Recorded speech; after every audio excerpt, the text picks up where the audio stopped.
Welcome to the Unshakeable Foundation meeting of Cocaine Anonymous. This is a main share meeting, and today it's with great pleasure and lots of gratitude that we welcome Leslie S., who's come to share on the topic of Do It Scared for up to 40 minutes, after which we'll open up for the Q&A portion of the meeting. With that, Leslie, it's over to you. Thank you. Thank you so much, Young. Thank you, Unshakeable Foundation. I love this meeting. I love this group. I love each and every one of you on here, whether I know you or not, because we have one thing in common, and that is the disease of addiction. And my name is Leslie Strange. I'm a recovering alcoholic. My sobriety date is November 2nd, 1988. I have 37 years sober. I got sober when I was 28, and I'm now 65. And the reason why I say that is you too can get old in here. I came in one time and got one white chip, and that was it. I didn't know what was the future, what was being held for me in the future. I just knew I didn't want to feel like that. I didn't want that demoralizing, impending doom feeling that I had after every time I got loaded. Every time I got loaded, especially toward the end, I always knew that we were going to run out. And once we were getting close to running out, I'm already thinking about how can we get started again.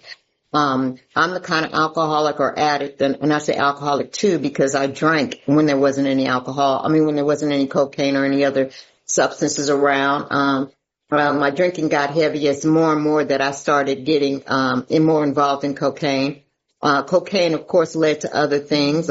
Just to give you a little inventory of all the drugs that I took. I took the acid, I took the blotters, the mushrooms, I smoked hash oil. Opiated marijuana. That was really sexy. Snorted cocaine, smoked it in powder form, any kind of form, put it in a cigarette, put it in a joint. Whatever there was. I snorted heroin. I never shot it, but it was still just one of those weird things somebody offered to me. I knew what it was because it was black. And I did it, after, so I was doing the back and forth, little cocaine here and a little heroin afterwards. I started getting really, really, involved in all, outside drugs, outside of maybe a little booze that's, mixed with a little punch or something at a kiddie party or a teenage party. Then it exploded, and then it was weed, and it graduated. I'm like Bill. It just started gradually getting worse and worse. I started suffering from cocaine psychosis. That's that paranoia you get, when you're smoking and you swear you hear them outside and there's nobody outside, or when you swear you see footsteps going underneath the door, or you have to stuff toilet paper in the keyhole. And if you're in a motel, you covered up the little eye hole because you swore that somebody could see you, see them. It was all the insanities, peeking out blinds, crawling around the floor, tiptoeing, and you were on the first floor of your apartment. It was just incredibly insane.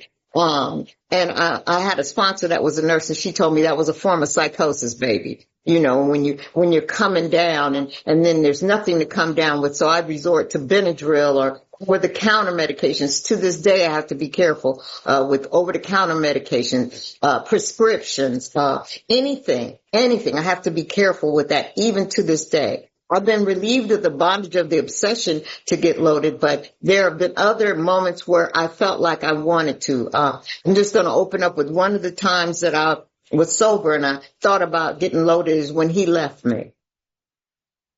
Or I was on the verge of losing my job. It's something about a job when you have this instinct that you've been messing up enough in or out of the program. You've been messing up enough. One more call. Leslie, can you come in the office for me? Terrified to hear that phrase.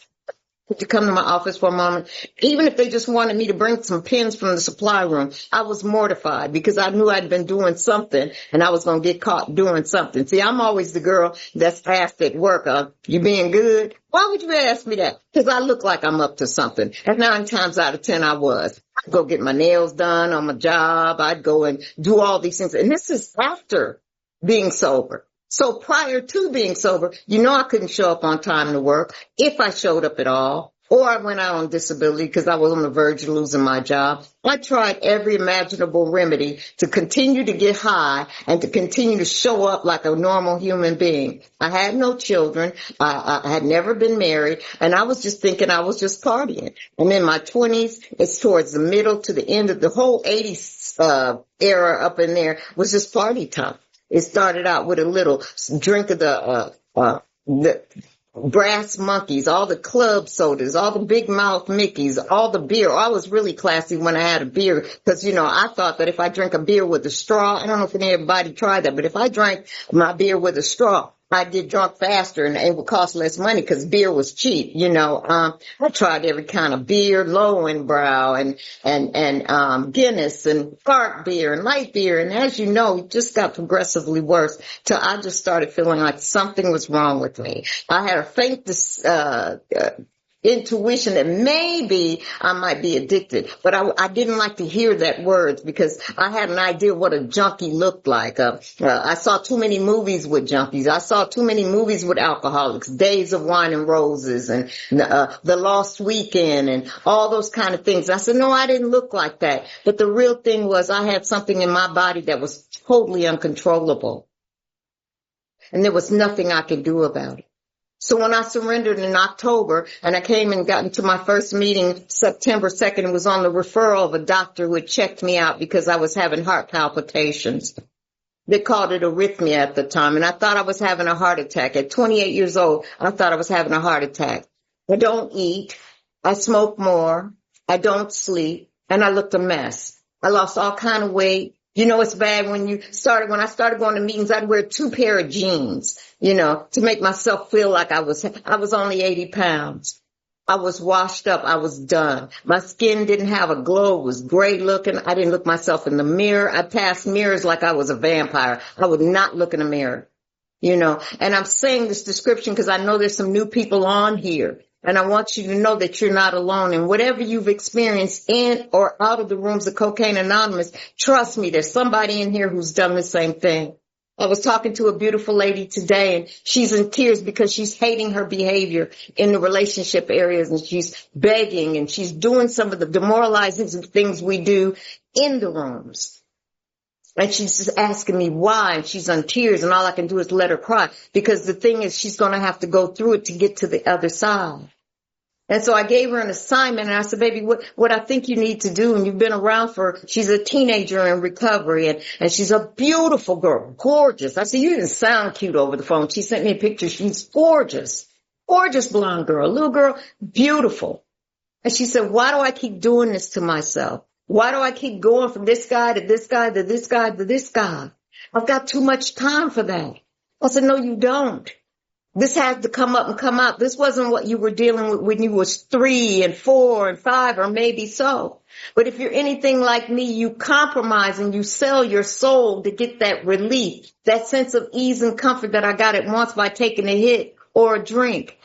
I said, you're searching for that missing puzzle piece in your soul, because our big book talks about we suffer from a spiritual illness, a soul sickness. And when they talked about being a soul sickness, it seemed like the soul feels different and deeper than the spirit. I said, and you're going through these onion peel layers of finding out who you truly are, because what you're doing, I don't believe that's really you. I said, I think there's more to you underneath that than that. I think there's more grace and mercy that has made you look at yourself to become the best you possible. And the reason why it hurts so bad is because you're trying to put a square peg in a round hole, and God is the round hole, and that square peg won't fit. So you're trying to fill it with men and money and property and prestige and kids and marriage and all the things and a good job or an education. And I'm running after the wrong thing. And I did that. And I couldn't understand why I couldn't stop, not get started, or stay stopped in any defect. And I know I didn't apply anything when I first volunteered myself over to this program, as I conceded to my innermost self that I got a problem. So I went and sought someone who knew better than I how to help me with this problem, and I came to you guys. And you guys greeted me with open arms. I've never gotten that reception at a church. You guys greeted me with open arms. We were all running around the same age group because, cocaine ran us all up in here in the 80s. And, CA was started in South Central, or in LA anyway. And so when I got there, it was new, it was fresh. If you had 2-3 years, you were like, Christ, it's like, how did you do? You mean you haven't had anything? And they say, yeah, they come in smelling good, just getting off work, having keys to their own cars. I was like, wow. What did you do? The simplest things were miraculous to me. When I would sit in a meeting of Cocaine Anonymous, I'd hear your stories and I'd be like, wow. And even though I hadn't gone as low and far down the scale as a lot of them had, I mean, we had one guy, we called him Freeway. He tried to kill himself jumping off of a freeway overpass. Oh, he made it, but it was a horrifying story when you're sitting in there. I'm like, well, will it drive me to that? Because I want to drive off of a freeway overpass. I want to walk. I want to dance. I want to live. I just had that willingness to live. I didn't know I had it, but the proof is in what my feet did. And Suzanne, what my feet did is I did just what you do with me. I followed you guys. I wanted that. I wanted to figure out what was wrong with me. And it was beyond psychiatry and psychology. And like I had gone to a lot of therapists and all of that. And yeah, you're a family of origin and let's go back. But it was something deeper. There was something else. And I was so curious as to what is it can I do? What am I missing? So going back to this young lady, I said, baby, you're going to have to go through this. But I tell you what, you got to do the inventory. She said, it hurts so bad I can't write. Anybody, how many hands in here where you're in the middle of inventory and it gets so overwhelming you got to put the pen down and back up? All of a sudden you find a corner that's got dust in it and you got to start sweeping. All of a sudden you start washing clothes and you start cooking a meal and you say, oh, I got to run everything to avoid looking at self, because the big book told me if nobody likes the leveling of their pride, nobody likes to see their ugly before they see their beauty. That's how this goes. You're going to have to do that ugly cry so you can do that ugly laugh. That laugh of freedom and understanding from somebody else that's laughing with you, talking about, wait a minute, I got a worse story than that. Girl, did you ever do this? You too. Yeah, that you too, me too, we too. So we come in here with this displaced feeling of not fitting in, and we never fit in because we're trying to, again, put the square peg in the round hole, and the missing object, the missing thing is my spiritual connection. A young hit me up and he said, what do you want to call this? And I said, well, let's title this talk, Do It Scared. Do It Scared. See, because I was under the misconception and the wrong belief that I'm here to get rid of my fears and my defects. But no. Fear is a natural instinct that was given to me by the creator, whoever manufactured Leslie, and it's something to protect me. It's something to say there's a threat, Leslie. Somebody's coming for you, and I'm supposed to, my body goes into fight or flight mode. My sponsor taught me that. You guys have heard that. When I'm afraid, I'm either going to fight or I'm going to run. Isn't that what animals do? A deer drinking at a pond, and all of a sudden he hears a rustle in the bushes, and he looks up and looks around, and then it settles down, and all of a sudden he hears it again, and he takes off running. Fight or flight. So for me, fear is a good thing. Don't get it twisted, babies. But when I have a disease of alcoholism and drug addiction, it's over-exaggerated or it's undercalled. I can't call it. I have faith in people who are not trustworthy. I have trust in people who aren't trustworthy. I have faith in people and things and all this other stuff to fix me. And that's the wrong type of fear. So I reach out and I grab on a hold of somebody. I take a person hostage. I take a career hostage. I take education hostage. I take my children hostage, and I'm killing myself. I'm trying every imaginable remedy to be settled in my soul space.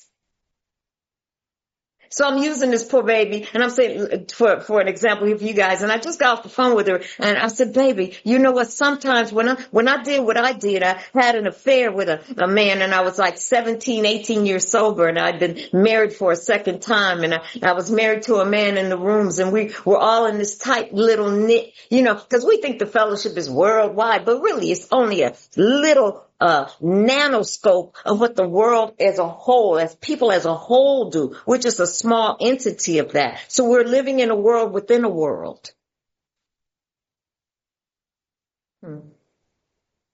So I told her, baby, you're gonna have to write through it. I can't. I said, okay, put the pen down. You never hear that, huh? I told her, put the pen down. What else do you have to do today?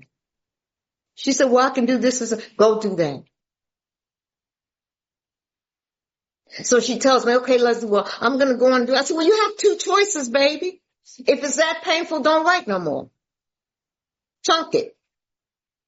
Throw it away. She said, but I'm just so scared and I'm so horrible. My reputation's going to be bad and it may have to burn to the ground. You might have to, like a lot of times we use the phrase, I burned my life to the ground. You might have to come into Cocaine Anonymous and continue to burn, baby. Because it says in our big book, in our 12 and 12, in the 7 steps, we have to come in with the same earnestness and wanting and surrender that we did on that last run with our defects. And dealing with fear and our defects, I have to slide into a bottom on that too. See, this is never ending growing process here. It's continual. I've been listening to a lot of things and a lot of tapes and a lot of YouTubes on impermanence. I am permanence. Nothing is permanent. We are not permanent. In fact, this meeting's been going on for a few minutes and we have changed from the time that they said go to right now. Everything's growing. Everything's moving. And if you're stuck in the middle of getting into this life-saving program, it's okay, but it's not okay. See, two things can be true at the same time. It's okay, but it's not okay. She says, well, what do I do? I said, well, she said, no, I got to write. I said, yeah, if you feel like it, I support you, whatever you want to do, because I'm not one of those sponsors to hold your hands to the cross. In fact, I'm not going to use the cross because they need the wood somewhere. I'm going to tell you, baby, do it. This is how you can do it. But I will share with you, you do it scared. You know how many times I think I wake up, if I consciously sat down and was honest with myself, I wake up scared every day. I lay there and I talk to God. Sometimes I get to do it long time. Sometimes I forget and I jump out the bed, but I lay there and I say, thank you, God, for this day. Oh, we made it. We made it through yesterday's debacle. We made it through tonight. And I'm excited to see who you send my way. Not excited to see what checks in the mail. Not excited to see if my deposit hit. Not excited to see if somebody called me and got free tickets to a concert. I'm excited to see, God, who do you want me to help? See, that's a big change from what it was like when I came in. See, my prayer was, is there a God? And now I remain to stay, and now I say, God is. See, I got that from a movie. See, I'm very dramatic and theatrical, but there's a movie called Is God Is. And I said, what kind of title is that? I said, what kind of title is God Is? So, I went into my deep mind, I got to be all deep and spiritual and everything. I said, what is God Is? And so I broke it. I said, well, is God? That's how I came in. Is God loving me? Is God making this happen? Is God doing this to me? Is he watching me? Does he know I'm alive? Does he know I exist? Has he really forgiven me? I was taught he loves me no matter what I do, but some of the stuff I do on my own judgment is so egregious, I should be dead and in hell burning, as they told us in Catholic school. But I'm not dead and I'm not in hell. And then not only that, you guys will hear what I've done. And you guys say, that's okay. But you're not God. See, I had a whole bunch of questions about the G word. And then I took the other half of that title and I said, God is. So I came in questioning God, questioning the universe, questioning people, questioning my mother's lack of training on how to raise a girl in the 60s and her choice as a man. And I question everything. Why am I like this? Let me go to a therapist. Let me get some medication. Let me see maybe this will cure the whys. But what I come to find out, you guys help me. She asked me something real specific. She said, why do I keep doing this? I said, baby, I can't help you with that answer until we look at it. You're going to have to write. My crystal ball broke November 2nd, 1988. I don't have it no more. I'm not Miss Cleo. Can't tell. We can get down to the causes and conditions, though, when you get in that fifth. She said, but I'm so scared. I said, yeah, you should be scared, but I want you to do this. I want you to be scared as hell. I hope that fear has you enticed enough to do it scared. See, fear comes for me still to this day, but it doesn't stay as long. Because my weapons of fear, like arguing and fighting and all the things I used to do and get you back. You know, I'm a revenge kind of girl. Scratch your eyes out, throw some dirt in your face type of girl. No. Today I can sit and my thoughts that are always going and justifying why I should feel this way. But then what I've learned through prayer and meditation is that I can always override a thought with a better thought. And it's like, but right now, are you okay, Leslie? I can always look at myself and say, Michael, and say, hey, you know what? Is it really that bad? Better yet, if you still can't come up with an answer, why don't you call your sponsor, Leslie? Because see, I have a magic magnifying mind, baby, and I can't differentiate what's real and what isn't. I still imaginarily see a dollar bill when it's only a piece of paper rolling down the street. I want to pull over and almost cause an accident. I thought some money was on the side of the street, and it's just my mind. See, what I see is not always real. What I hear is not always correct. What I say sometimes doesn't match my feed. What I feel sometimes in my emotions is just garbage and BS and stuff that's trying to convince me of a good reason to go back and get me one. Oh, this disease doesn't quit. You know, I hear people sharing, oh yeah, I was going through this thing with my child, just found out he got a bad news, diagnosis from the doctor, or my mother's got Alzheimer, but I wasn't thinking about using. Yeah, but using sure as hell thinking about you. Be careful going it alone on spiritual matters. Well, what's a spiritual matter? Everything.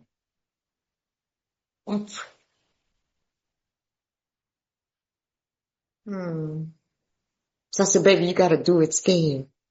I got another call last night from another young lady that I love dearly. And I talked to her a whole lot, and I used to always tell her things that people don't always tell us. And Leah, I was telling her, I said, baby, you're real smart. I mean, she has a husband that takes good care of her. I said, but you're real smart. Where's your autonomy? Let's tie that tradition in there. Where's your you-ness of you? I said, go to school. The kids are grown. The grandkids are okay. You're still young. I said, take your behind back to school, baby. Did you graduate high school? No. I said, go back to school. Well, I'm going to do that for, I don't know, but it's better than sitting here just sitting on Zoom all day. We have lives outside of Alcoholics Anonymous, Cocaine Anonymous. Don't get it twisted. If you knew, stay. But after a while, you want to see who you are. You want to know what God's order is for you. First of all, it's to clean house, stay sober, and help another alcoholic. And then it's to take care of what you need to take care of for your advancement in your life. It's okay to have dreams. It's okay, like that song, to dream the impossible dream. It's okay. She called me last night. I told her that 2 years ago. She hard, stood 10 toes. I'm not doing that. I ain't going back to school. I'm not going back to school to get my GED. She called me last night. She said, hey, what you doing? Nothing. She said, guess what? What? I enrolled in school. And guess what? Class starts next week. And I broke down crying. I cried. I made her cry. She was calling me happy. I cried. I said, I told your ass. I told you. I've been trying to tell you. See, that's that spiritual arrogance. I told your ass. I told you to go to school. I told you you're worth more than 50 cents an hour. I told another girl she's on here. I love her dearly. I said, stop making sandwiches, damn it. You got time. You're brilliant. You go to school. What do you want to do? Well, I do this and I do this and I think I'm good at that. So you're talented, you're skilled, you're smart. See, it's not just walking around with, God, I'm going to say something just to make, okay. It's not just walking around with what part did I play? What was my blame? What did I do to somebody else? It's about how can I get a closer contact with God? How can I get closer to my fellows? How can I right the wrongs? How can I correct the wreckage? But in all of that, I'm building character. I heard Steve L say, he said, it's not that we don't have good character. We just have defects in that character. Everybody's got character.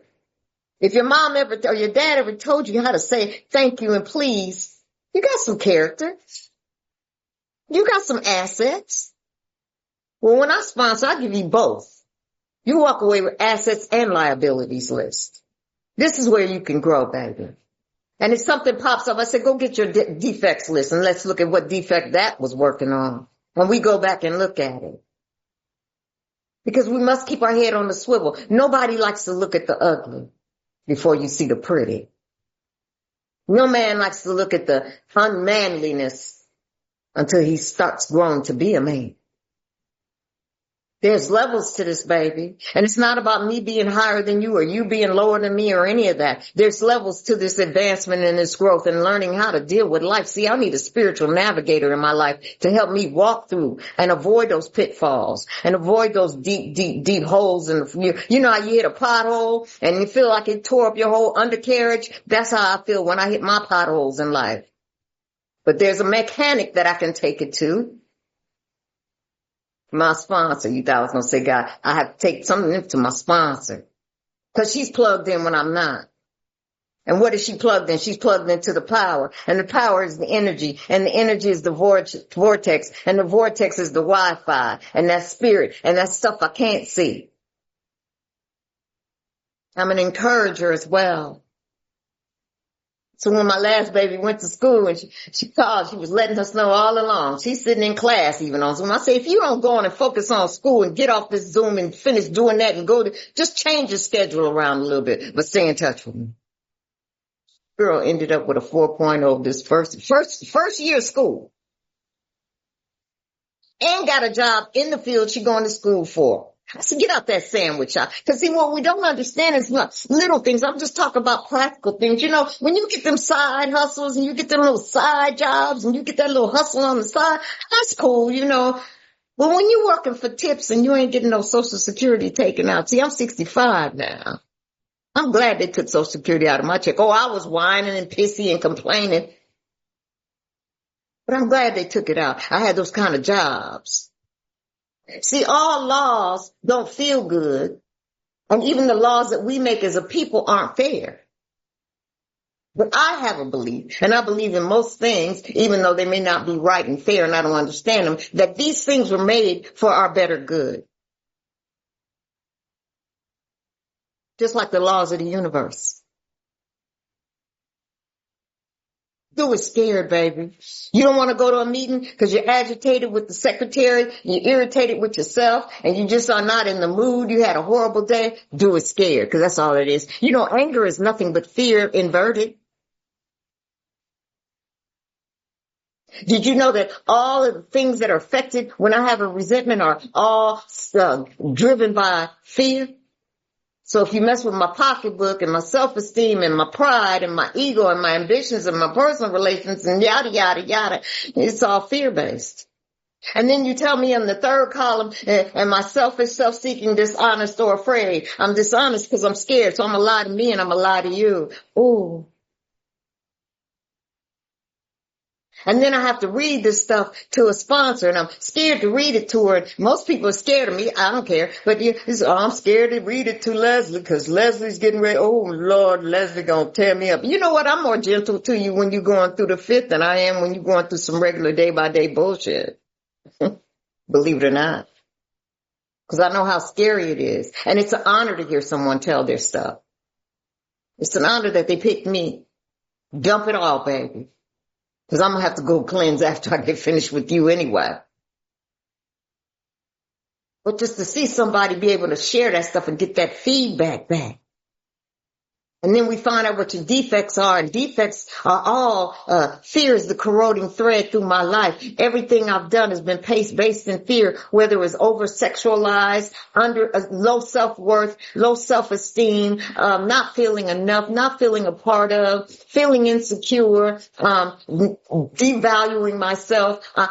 Sometimes I think of myself like a car. As soon as I drive it off the lot, it depreciates. Seems like as soon as I get sober, I depreciate in value to me. The true behavior behind the drugs and alcohol starts to come out.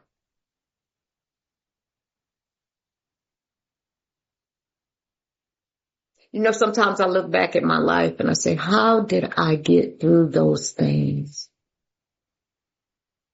And it was always steps 4 through 9. It was always a phone conversation. It was always calling someone saying, I need your advice. I need you to give me some feedback. What do you think about this? And I'm not just talking about calling a whole bunch of people. Be careful on them. Just my suggestion. Because you're going to get that many different answers. This program is about consistency. This program is about willingness to hear somebody else. This program is not about telling help how to help you. The young lady I talked about earlier, she says, well, guess what? I'm going to go on and finish. She said, but can I ask you a favor? I said, what is it you need, baby? She said, can I at least read my resentments to you before I do the fear and the sex? I said, only if you promise to do it all the rest of it scared. She said, I promise. I said, I trust you. So after this call, I will be hearing a fifth set. I'm not saying this for bragging rights. I'm here to tell you that if you're scared, good. There's nothing wrong with being scared. Sometimes I examine myself till I beat my head. I flog myself to death. That's why I have to run it past another person. Even if I can't find anybody, I call a sponsor and I say, what do you think, Alicia, about this situation? See, these people are spiritual bank accounts. And sometimes I have to write a check to do a withdrawal, young. So give me some of that I gave you when you was in a fetal position. Give me some of that I gave you when you was about to lose your job. Give me some of that I gave you when your son was diagnosed with whatever he was diagnosed. Give me some of that I gave you when you just felt lethargic and you were resting on your laurels and you didn't know where to go, but you knew you needed to go. Give me some of that when you were broke and beaten down by life.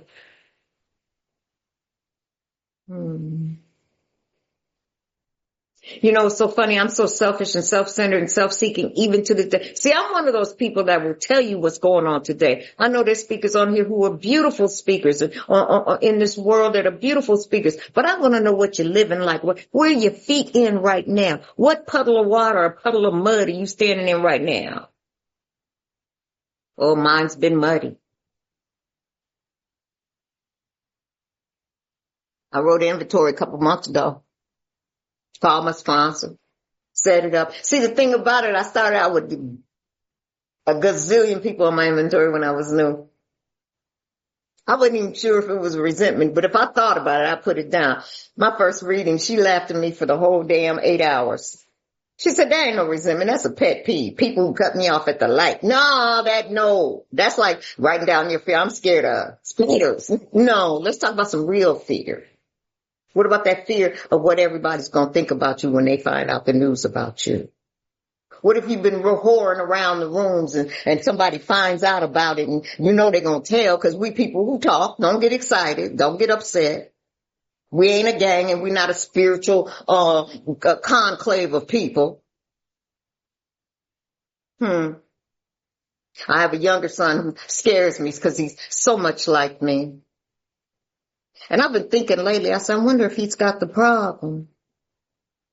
I was talking to him about something about his job, and I know it's coming up in time, getting low on time. Yes, it's 6 minutes. I was talking to something about his job, and he was so adamant that they had done him wrong, and they did do some little shady stuff from his perspective. And he's a good worker, and he's a great young man, and he was talking to me, and he was just so angry, and he gets like me, he just gets fired up, and he's talking, and so at a certain point, mom knows when to be quiet, because I teach my children by sponsoring them. Now, Al-Anon on here, they might be having a hissy fit, but when I say sponsor them, I just let them talk. If I throw my words out there and you ain't hearing me, I'm going to let you talk. Now you're going to have to go through it. I said, son, you can't hold a resentment. Oh, I get a right to hold a resentment. And then I thought about, I got to tell him he can't hold a resentment and he ain't said he's an alcoholic. And what makes me think that I can tell him he can probably afford to do this luxury? We say on page 90, listen to me carefully. On page 90 in the 12 and 12, it is a spiritual axiom, which is a spiritual truth, that whenever I am disturbed, no matter what the cause, I'm wrong also. See, that applies to me because I'm alcoholic. He ain't got to hear that because he ain't conceded if he's an alcoholic or just going through a phase. I don't know what he does. He drinks, he goes to work, he shows up. I did that too, but at 27, I was already gone. I was on my way to you guys. So what I did is I relaxed. I said, you know what, son? I hear you.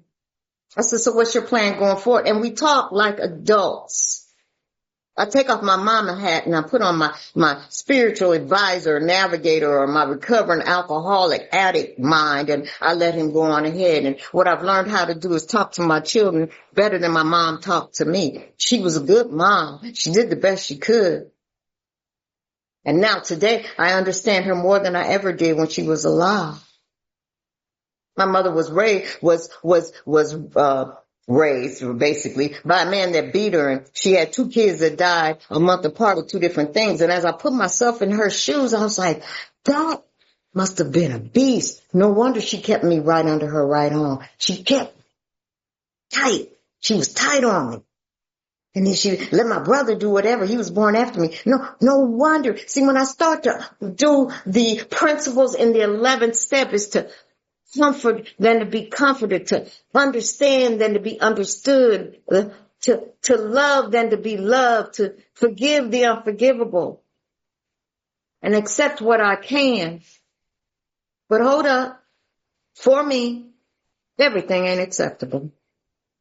Oh, I'm that girl that tries to use the steps.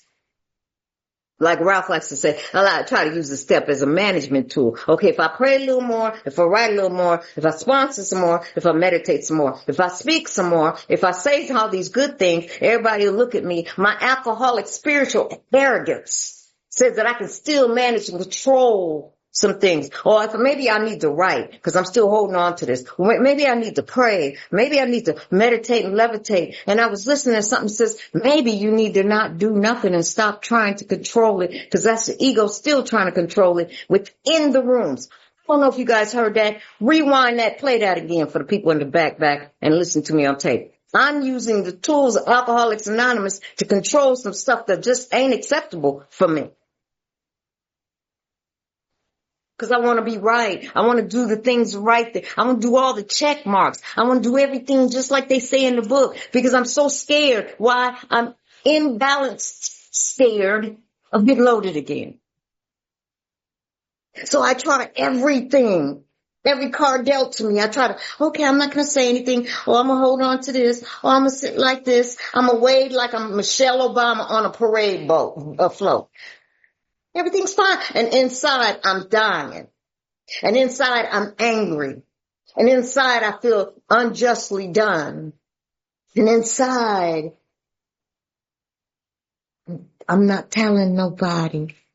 I'm putting on a brave front, baby. I got the face on. I got the hair on. You would think. But, baby, up underneath this, and what's so good about this thing, I got a place to go when I feel like I'm not enough. Or I'm doing everything and none of this stuff seems like it's working. If you ever get to that point, remember that it's fear.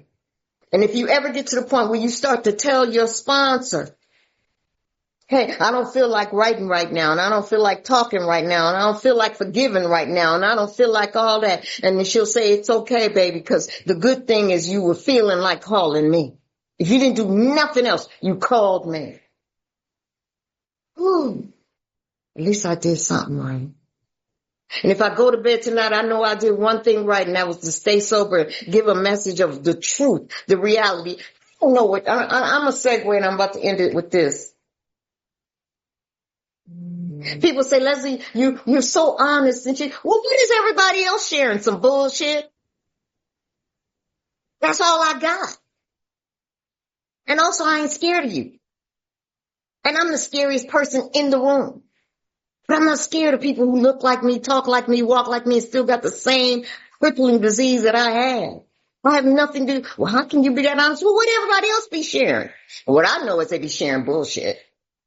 But that's just me. So I don't put no salt on it. I just sit there going, but you ain't told me what it's like today. But that's okay. I got the message. Yeah, ain't no ha-ha today. Because I started to understand and go deep down in all those places I've been trying to protect for the sake of the fellowship, for the sake of the program, for the sake of my God loving me and saying, you're doing a good job, child.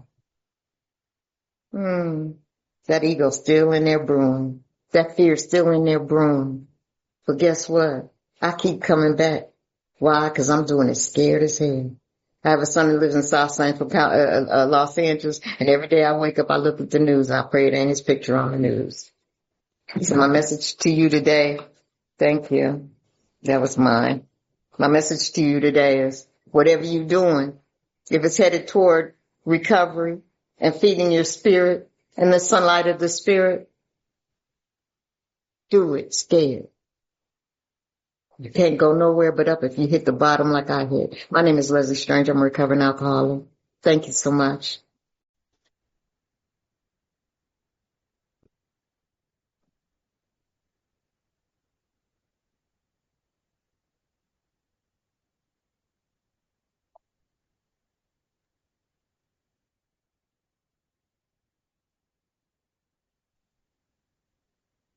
I think we've lost Vicky.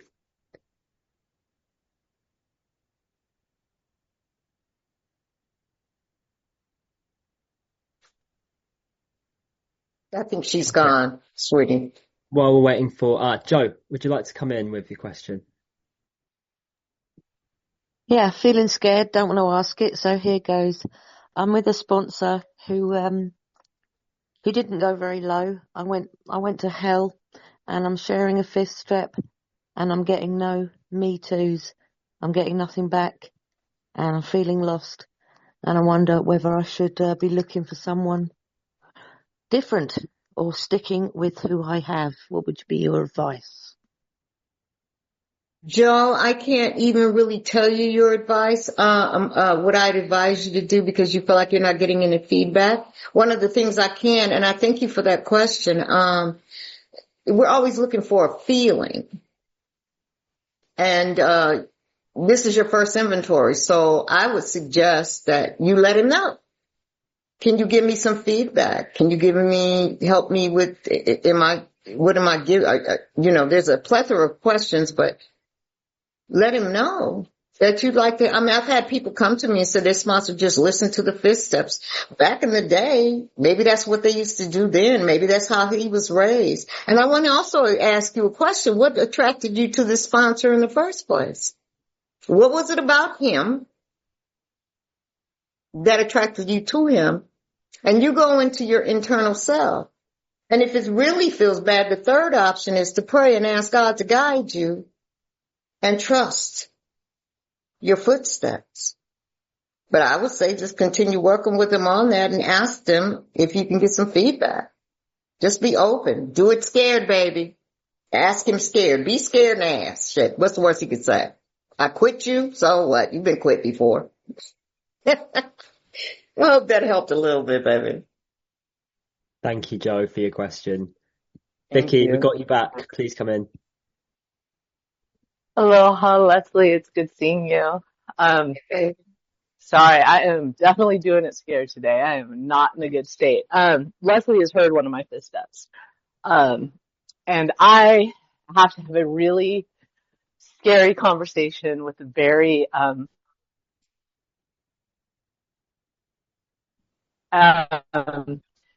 had to do this one other time, and I have to go through a lot of trauma with them, in great detail.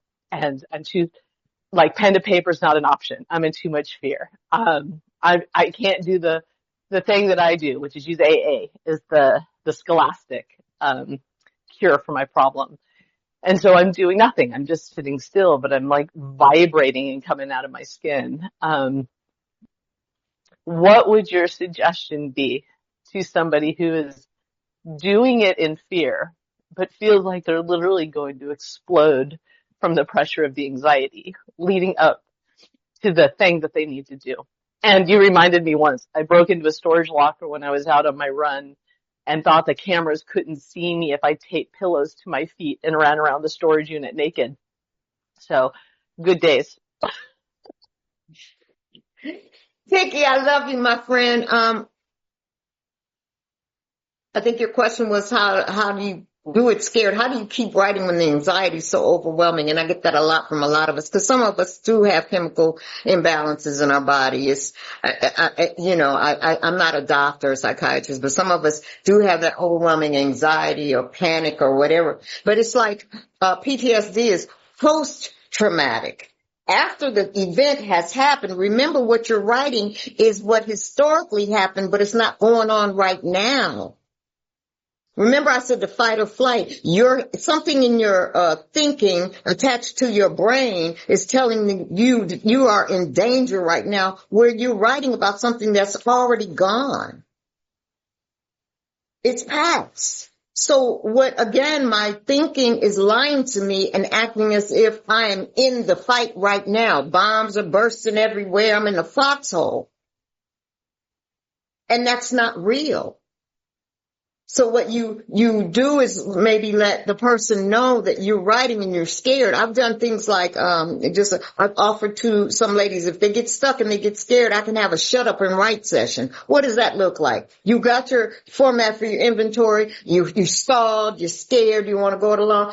Let's set up a Zoom for 1 hour. It could be 3, 4, 5 you guys, and you guys all on Zoom. And you just sit and write. And I just tell you, call me if you need me, and I'll leave my Zoom camera on and I'll run around the house and do whatever. And it's a shut up and write session. It's the closest way I can get to sitting down or having you come to my house and write. Because those kind of sessions, it kind of inspires you to write in the midst of. That's why I told the young lady, baby, if it's getting you that bad, put the pen down, but you're going to have to go back through it. You got to go back through it to get to it. In order for the history not to repeat itself. You're going to have to do it. So if you do it and do it scared, do it with somebody. Get it right. But girl, you writing your fourth? Me too. Let's get on Zoom together and let's just sit here and look at each other writing. I just created that idea because there was too many girls that were stalled and stuck. And their panic and their inability to cope was so overwhelming. It's just the fact that they see my name on the screen, Leslie Strange. They know I'm as close to them as I can be.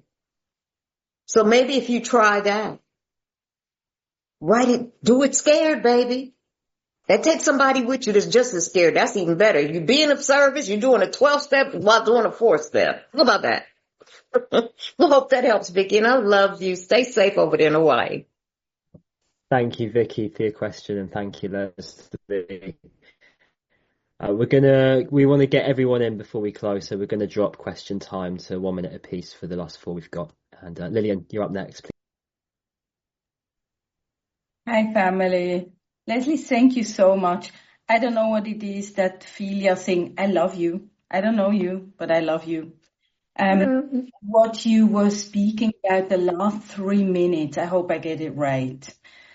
That like you could even use the 12 steps as a mean to apply control. And that is my question, if you can expand a little bit on that. I'm in a phase of my recovery where I see like, self-pity. And then because I want to be a good girl, then I think, okay, let me go to gratitude instantly. And I think it's like a spiritual bypass. So practically, I'm trying like to feel the stuff in my body, but maybe you have another idea for me, how I can not like skip the thing and go deeper. Thank you. Okay. I don't know about going deeper, but I know that I just discovered this. This is a discovery within the past week, that a lot of the stuff that I've been stuffing, and, we all fake it till we make it. None of us walk like we talk. That's known. And I've practiced so long in being correct, and it's worked. But I've been leaving a piece of me behind on the table. I haven't been totally honest with, no, I'm not okay right now. No, I do need to cry right now. Yeah, I am pissed off right now. Yeah, I am in resentment right now. To admit that as opposed to being 37, saying no and trying to represent that piece of peace that I think I read about in the big book.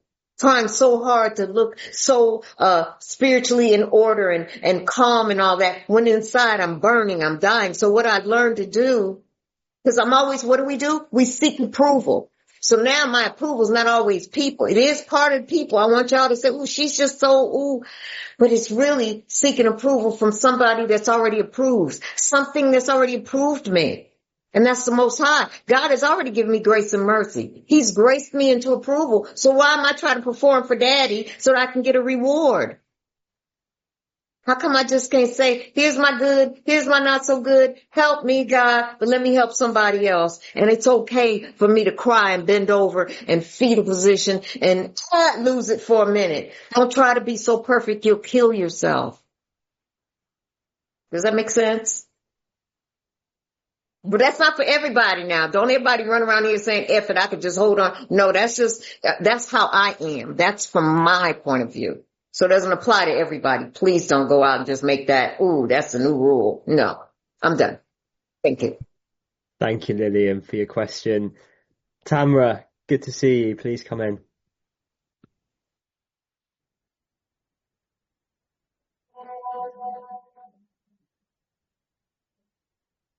Hello? Sorry about that. Oh, wow. Where you go? Okay, go ahead.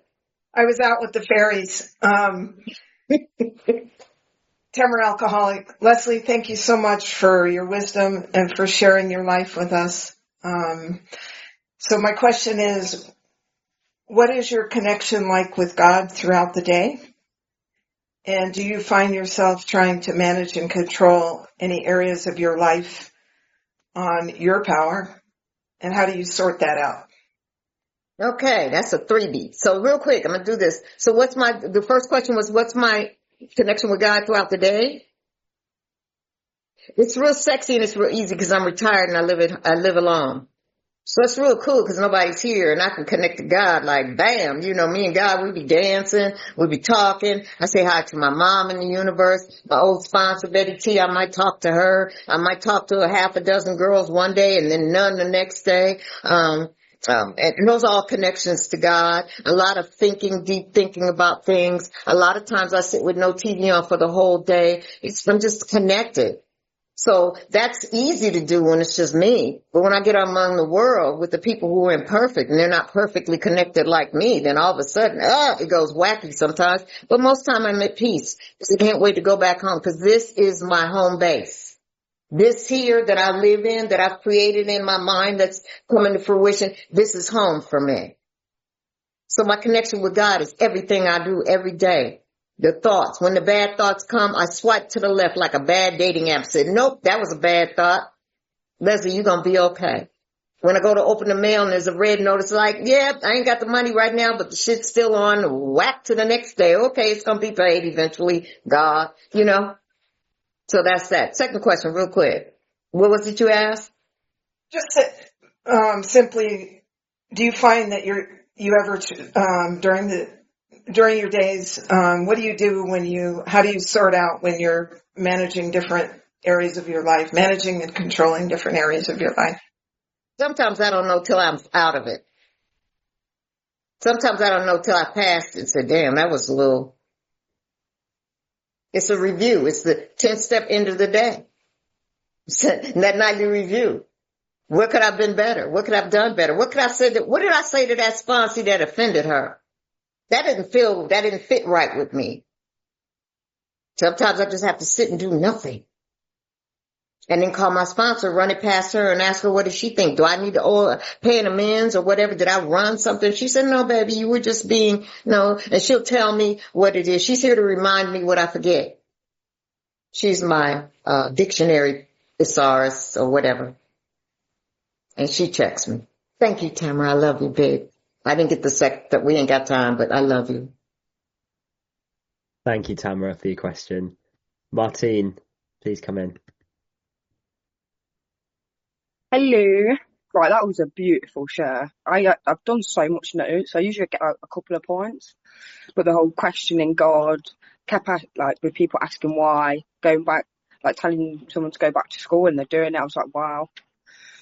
No, I'm so impressed with you, like how you handle people, how you talk to them, and how you clearly put your message across. I've got a bit of a deep question. I feel a bit bad. How did you get so connected? How is your connection with God so strong? Like, I love it. Like, mine's quite strong, but yours is like, everyday life, he's just there 24/7, and I love it. So my question is, how did you get so strongly connected? A lot of screwing up, doing everything in the book they told me not to do and living on grace. A lot of self-review, a lot of everything. Mistakes, skint knees, burnt up reputation, affairs, acting out on defects, getting on people's shit lists, being ugly, being mean, and then staying sponsored through it all. And nobody's ever been able to say in my home group, it hasn't ever been said, whatever happened to Leslie? I've never been one of those, whatever happened to Leslie? Oh, you gonna see Leslie. Not just because I want to be seen, which I do, and that's honest, but because I'm going to be around. As long as I have breath in my body, I'm not one of those old timers that's going to get this thing and disappear and fly off into the sunset with my husband and kids and the dog and so. No, I'm going to be here. So whoever comes in my life has to understand this is how I breathe. And then studying. I study a whole lot of stuff. I listen to Neville Goddard. I listen to Dolores Cannon. I listen to Dr. Wayne Dyer. I listen to Carl Jungian philosophies. And I know it's a lot of information, but I listen to it and then I correlate it into my life and into my body. And the biggest deal, baby, how do I get such a tight relationship with God? I got to get my relationship right with other women first. That's why I sponsor so many women.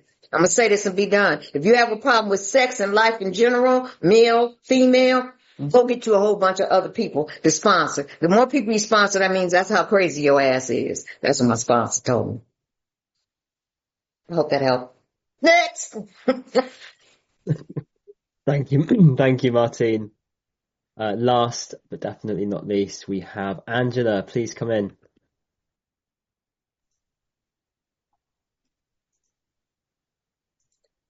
Hi, honey. I'm in. Thank you, Isaac. Angela, alcoholic. Thank you, Leslie. As always, it was just beautiful to listen to you. It really was. So my question to you is, how do you know when to because you talked about, do it scared anyway. So how do you know when to push through the fear or when to pause in the fear? I have to get permission from my sponsor. Yeah, I'm 65 years old and I'm still getting permission. I have to get permission. She's my extension cord. Remember I told you my sponsor, all of this is energy. Everything is energy based. There's electricity everywhere, all in my body, all in your body. And I have Timu electricity. Sometimes, it's like getting headsets from Timu. I can't hear you, like some of y'all's Wi-Fi. Hello, you're frozen. You know what I'm saying? So when I get to that, I call my sponsor because she's got the best Wi-Fi. She got that 5G, baby. Oh, I'm getting deep, ain't I? She got that 5G. She plugged in when I'm not plugged in, and she can hear God through what her experience is, through her connection through a God, and then she can tell me. And I said, look, I'm scared. I even told her things, and I'll be done. I said, I don't feel like writing this inventory right now. We both understand that means I'm scared. That's unmentioned. That's just a known thing. She said, well, can you give yourself 48 hours and start writing? I said, Brenda, I don't know if I'm ready to do that right now. I'm too mad. Because anger's fear. I'm too mad. She go, okay, baby. And she trusts me in my recovery because I've shown up and been consistent with her so long that she knows that when I get tired of feeling that way, which will be soon, then she knows I'll pick up the pen. And I'll call her and say, okay, I started writing. Next Tuesday, and then I put myself in a deadline that I'm accountable to next Tuesday. Can we read? So I know I got to be done by next Tuesday, and that's what I do. So my relationship has gotten like foul with my sponsor, foul with my girls. I'm transparent to everybody that's in my inner circle. They know all my stuff. So I just have to be here. I have to, scared or not. But I asked permission. Sponsor, am I tripping? And so I asked her, is it time for me to do an inventory right now? Sometimes I can't even see when it's time for me to write. Stuff's going so smooth. I'm like, am I missing something? She's like, no, you're okay. I'm like, I'm off the hook. I get a couple of freebie days before I lose my damn mind, have to do another 10th step or 4th step or whatever. So I'm sorry. Thank you for that. I love you guys all. Thank you guys for listening to me. I really hope I didn't come off angry or anything, but that's just, I got to talk from the soul, baby. Got to.